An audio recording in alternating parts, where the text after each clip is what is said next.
En République démocratique du Congo, les combats ont repris dans le sud Kivu. Ils opposent l'armée congolaise et ses alliés au M23 et aux militaires rwandais. Des combats qui se concentrent. Qu'est-ce que les casques bleus font? Qu'est-ce qu'ils attendent pour intervenir? Autour de la localité de Nyabibwe dans le territoire de Calais. Le porte-parole du gouvernement congolais, Patrick Mouyaya, affirme que les positions de l'armée ont été attaquées et que le M23 a rompu le cessez-le-feu qu'il avait lui-même unilatéralement déclaré avant-hier. Plus au nord, à Goma, le bilan des affrontements lors de l'entrée dans la ville du M23 et de soldats rwandais ne cesse de s'alourdir. Il s'élève désormais à 3000 morts selon les Nations Unies et il est toujours provisoire. 2000 victimes ont déjà été enterrées, mais 900 corps se trouvent toujours dans les morgues, sans compter des cadavres en décomposition qui n'ont pas encore été évacués dans plusieurs quartiers. On envoie des gens pour aider l'Ukraine, mais on peut aller envoyer des gens aussi pour aider le Congo.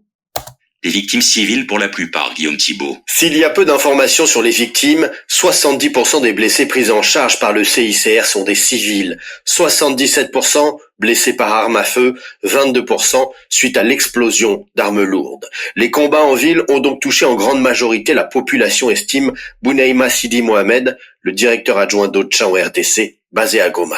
Malheureusement, les civils ont payé les prix les plus élevés de cette crise. Les affrontements ont eu lieu dans les zones densément peuplées, des centaines de morts et des blessés dans la population civile. Avec l'utilisation d'armes lourdes dans Goma, les conséquences ont été dramatiques. Une semaine après l'arrêt des combats à Goma, la ville reste difficile d'accès. Un appel est donc lancé pour permettre la mise en place d'un corridor humanitaire et l'acheminement de l'aide en urgence, indique Bounaïma Sidi Mohamed. Nos priorités sont la réouverture de l'aéroport de Goma pour permettre l'arrivée des fournitures médicales et l'évacuation des blessés et éventuellement aussi l'acheminement de l'aide humanitaire. Nous appelons aussi à la facilitation de l'accès aux axes routiers entre Goma et le reste de la RDC.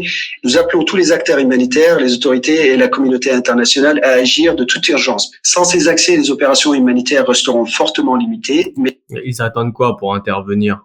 Étant des milliers de vies en danger. Priorité pour les humanitaires, faire venir 600 poches de sang à Goma pour les transfusions et 1500 sacs mortuaires pour permettre l'évacuation des corps en décomposition, notamment au sein de la prison et de l'aéroport de la ville.